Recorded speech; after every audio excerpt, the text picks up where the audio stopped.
Audiolibros en 15 minutos. Suscríbete al canal y explora un nuevo libro cada día. Todo gran invento nace de un problema que necesita una solución. ¿Tienes una maleta con ruedas? Si lo haces, sabrás lo fácil que es viajar. En lugar de cargar tu equipaje por la estación de tren y el aeropuerto, puedes llevarlo de forma sencilla y rápida. ¿Pero sabías que estas maletas son un invento relativamente reciente? Antes de la década de 1970, todo el mundo tenía que llevar el equipaje a mano, sin importar lo pesado que fuera. Bernard D. Sadow, vicepresidente de una empresa de equipaje, tuvo que reconocer este problema y encontrar una solución. La inspiración le llegó mientras Sadow caminaba por un aeropuerto y luchaba con dos maletas pesadas.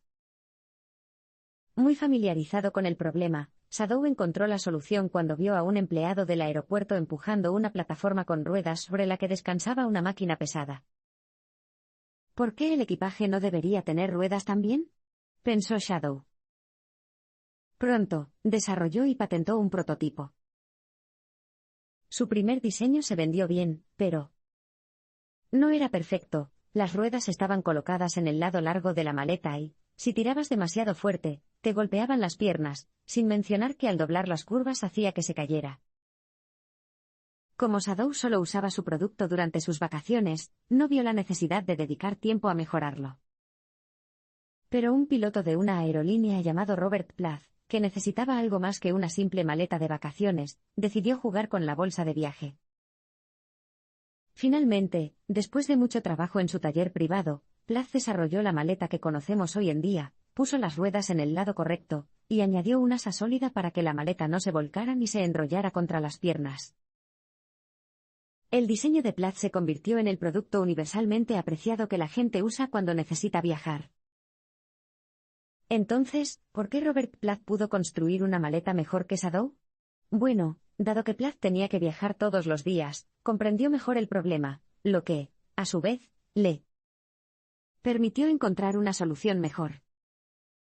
Como veremos en el próximo parpadeo, esa familiaridad es la clave del éxito. Para encontrar una buena solución, necesita una comprensión profunda del problema. ¿Alguna vez has pasado meses o incluso años con un problema persistente y luego, un día cualquiera, encontraste una solución ingeniosa y exclamaste, ¿por qué no se me ocurrió esto antes? Bueno, no te sientas mal. La comprensión completa de un problema por lo general solo se logra con la repetición.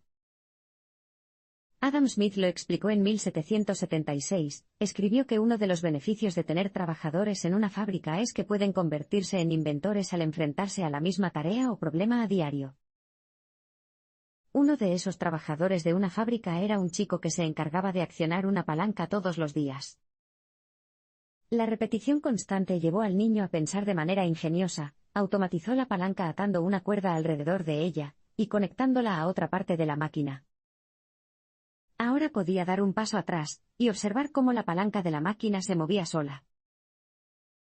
Claro, encontrarse con el mismo problema una y otra vez puede generar frustración, pero también puede conducir a grandes inventos. Sin embargo, para que esto suceda, deben estar presentes tres componentes. En primer lugar, la frustración tiene que provenir de un problema oculto, difícil de detectar. En segundo lugar, deberías poder darte cuenta de cómo la solución de este frustrante problema afectará a muchas personas en el futuro, no solo a ti. En tercer lugar, hay que aceptar que el invento puede tardar años en tener éxito. Veamos el ejemplo de Jack Dorsey, el fundador de Twitter. En el año 2000, se le ocurrió la idea de realizar transmisiones basadas en texto que enviaran mensajes sobre la ubicación y las actividades a sus amigos. Le resultaba frustrante que esta idea tan simple y útil no estuviera disponible. La solución a su problema era difícil de detectar porque pocas personas en ese momento tenían el tipo de teléfono adecuado para enviar estos mensajes. Sin embargo, las ventas de teléfonos inteligentes estaban aumentando, por lo que pudo predecir que su idea podría tener éxito, solo que podría llevar un tiempo. Y su paciencia dio sus frutos. 6 años después de que Dorsey identificara un problema y desarrollara una solución, el resto del mundo se puso al día y Twitter despegó. Sentirse afortunado lo hará más observador y facilitará los descubrimientos.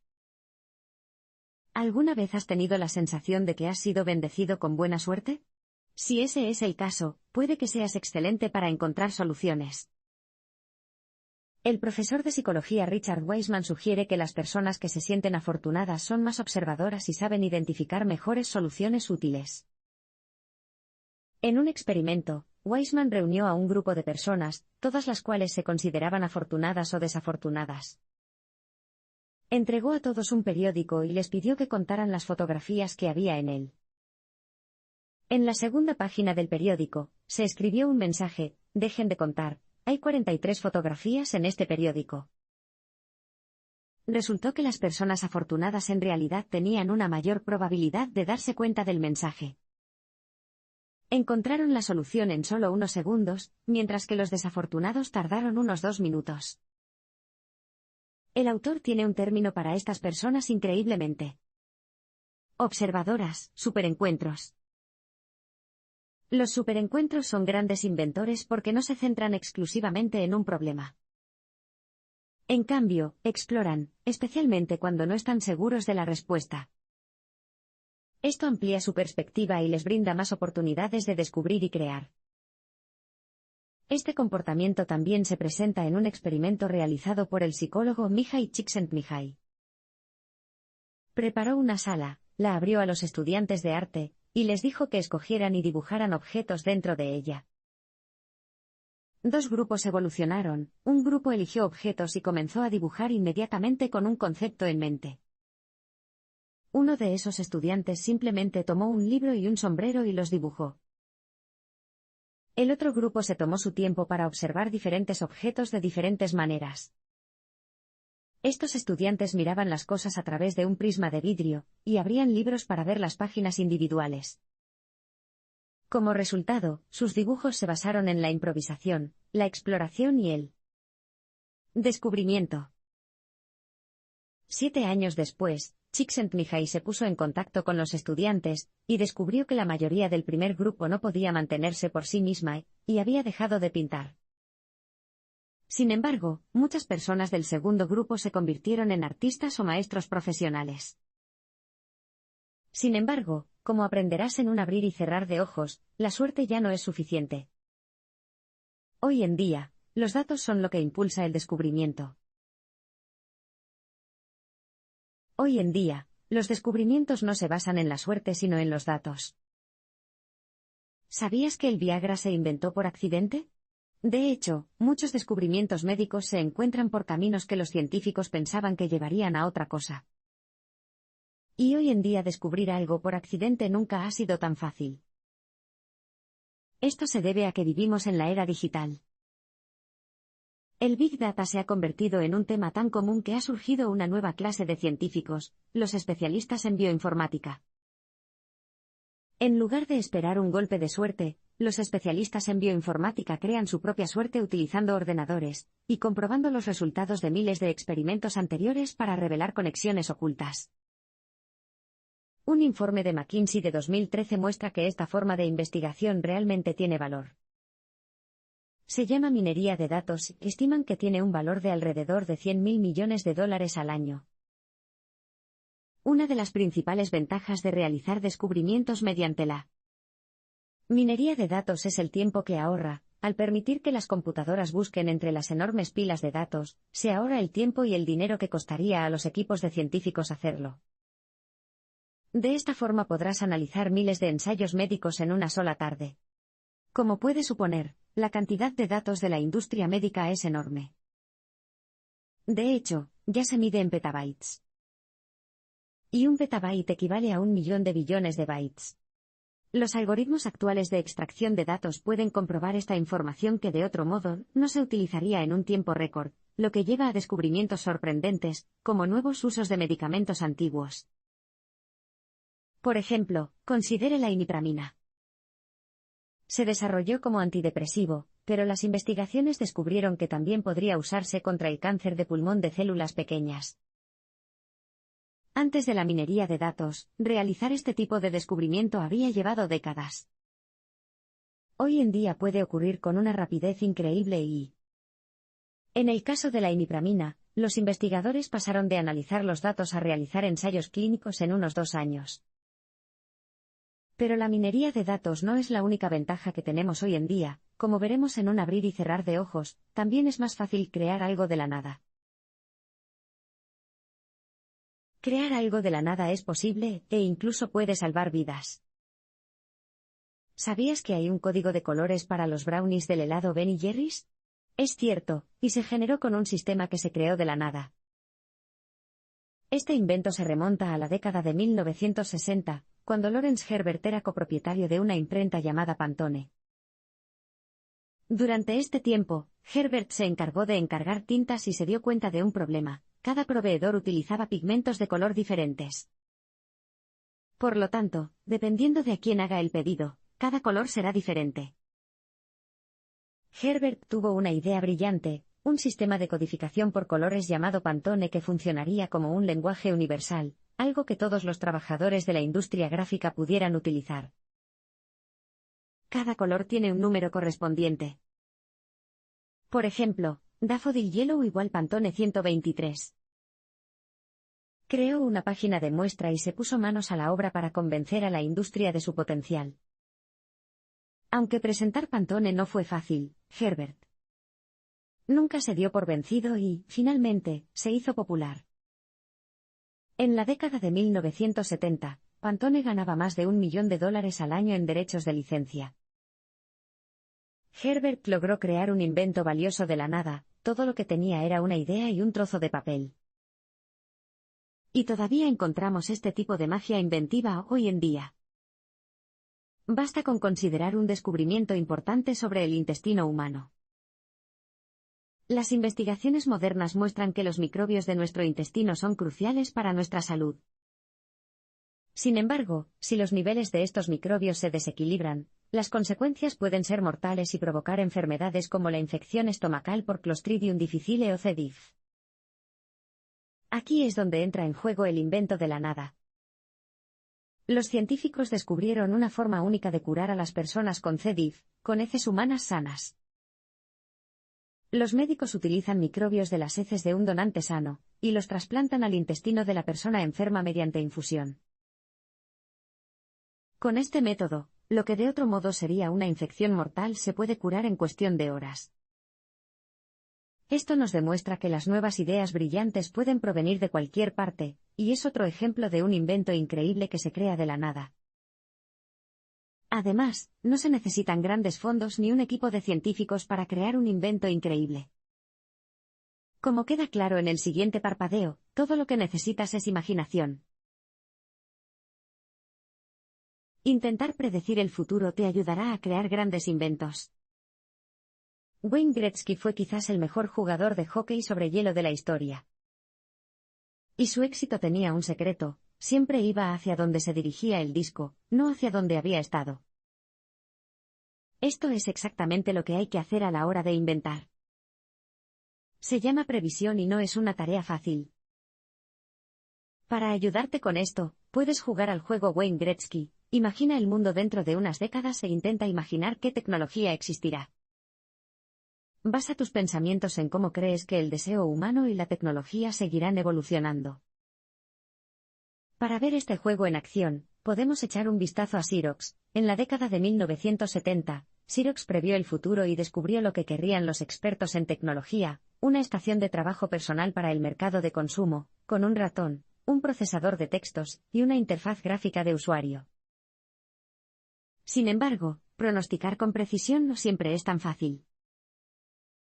A mediados de la década de 1960, el estratega Herman Kahn intentó determinar qué tan buenos somos en eso. Pidió a las mentes más destacadas de la época que dieran 100 predicciones tecnológicas para el año 2000. Resultó que las predicciones para las comunicaciones y la informática tenían una precisión de aproximadamente un 80%. Estos incluían pronósticos precisos para Internet, videograbadoras y teléfonos móviles.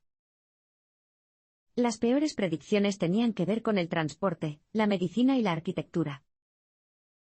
Estas incluían predicciones equivocadas sobre naves espaciales en hibernación y píldoras para controlar el apetito. Sin embargo, estas predicciones muestran que una predicción precisa puede catalizar el cambio. Tomemos la ley de Moore, por ejemplo. Afirma que la potencia de cálculo se duplica cada 18 meses. El propio Gordon E. Moore dijo más tarde que, después de proponer su teoría en la década de 1960, se dio cuenta de que generaba ciertos comportamientos. La gente de la industria de la tecnología comenzó a darse cuenta de que si no avanzaban lo suficientemente rápido, no cumplirían con la ley de Moore. De esta manera, la predicción se convirtió en una profecía autocumplida, y en una fuerza impulsora de nuevos inventos. Crear un gran invento nuevo no es fácil, pero, como veremos en un abrir y cerrar de ojos, todo el mundo tiene el poder de hacerlo. Usar tu mente como laboratorio de pruebas te ayudará a crear grandes inventos. La mente es una herramienta poderosa, y puedes usarla para evocar tus ideas e inventos. Muchos de nuestros mejores inventores utilizan su imaginación para imaginar sus ideas antes de esbozarlas. Alguien famoso por adoptar este enfoque, Nikola Tesla. De niño, pasaba noches sin dormir imaginando nuevas ciudades y estructuras. A los 17 años, comenzó a convertir estos pensamientos en inventos. Tesla podía ver sus inventos con tanta claridad en su mente que no necesitaba ningún modelo o boceto para empezar a crear. Para él, las visiones eran tan claras que soñaba con inventar una cámara que pudiera capturarlas desde su mente. Recientemente, el inventor Elon Musk continuó con este sueño al construir un sistema que permite a las personas diseñar un objeto moviendo sus manos por el aire. Entonces, ¿cómo haces realidad estos pensamientos? Comience por hacer preguntas y pensar en ello. Como profesor de escritura, el autor ha visto a muchos estudiantes explorar sus mentes creativas. Un estudiante le dijo que tenía la trama de una película entera en la cabeza, solo era cuestión de plasmarla en papel. Cuando el autor se reunió con él una semana después, el estudiante seguía sin poder escribirlo todo. Entendió la historia, pero no sabía cómo empezar. Para ayudar, el autor hizo al alumno todas las preguntas sobre la historia que se haría: ¿cómo comienza la película? ¿De quién es el punto de vista que se utiliza? Incluso, ¿qué olores imaginas que haya? Con cada invento que puedas imaginar, hay cientos de detalles que pueden convertirse en preguntas como estas. Hágase tantas preguntas como pueda para ayudar a diseñar y hacer realidad su idea. La imaginación es la precursora de la invención. Y como todo el mundo tiene imaginación, a cualquiera se le ocurre un gran invento. A todo el mundo se le pueden ocurrir grandes ideas. No necesitas ser un experto. Lo más probable es que no hayas oído hablar de John Harrison. Era un carpintero y relojero inglés que resolvió un problema para el Parlamento británico en 1714 y ganó 20,000 libras esterlinas, el equivalente a unos 2 millones de libras en dinero actual. La historia de Harrison nos muestra que, a menudo, son personas ajenas a una industria específica las que encuentran las mejores soluciones para sus problemas. En la década de 1700, los marineros no podían calcular su posición longitudinal, y esto los ponía en peligro de chocar contra las rocas u otros barcos y hundirse hasta las profundidades del agua. Por ejemplo, en 1707, murieron 2000 marineros británicos cuando una flota inglesa se estrelló en el océano. Así, en 1714, el Parlamento británico ofreció una recompensa a cualquiera que pudiera encontrar un método preciso para calcular la longitud a bordo de un barco. La gente suponía que la solución vendría de un astrónomo o de alguien del observatorio real, pero fue John Harrison, un simple carpintero y relojero, quien se llevó el premio a casa. Creó el cronómetro marino, un reloj que tenía una precisión de segundos, y que permitía a los marineros saber la hora en sus países de origen, y compararla con la hora en la que se encontraban actualmente, dándoles una posición fija. Otro ejemplo es Adam Rivers, es investigador postdoctoral en el Departamento de Ciencias Marinas de la Universidad de Georgia, y, en 2012, resolvió un problema para la industria alimentaria. Una empresa tenía problemas para encontrar el colorante alimentario adecuado para su batido saludable. Si bien el problema estaba resultando difícil de resolver para un científico de alimentos, Rivers conectó rápidamente los puntos y resolvió el problema en un solo fin de semana. Utilizando sus conocimientos de biología marina, junto con algunas herramientas que compró en Walmart, logró alterar químicamente la mezcla de metales del agua para crear una bebida de colores más agradables. Así que realmente no importa en qué industria trabajes actualmente. Para convertirse en un inventor exitoso, todo lo que necesita es iniciativa y perseverancia.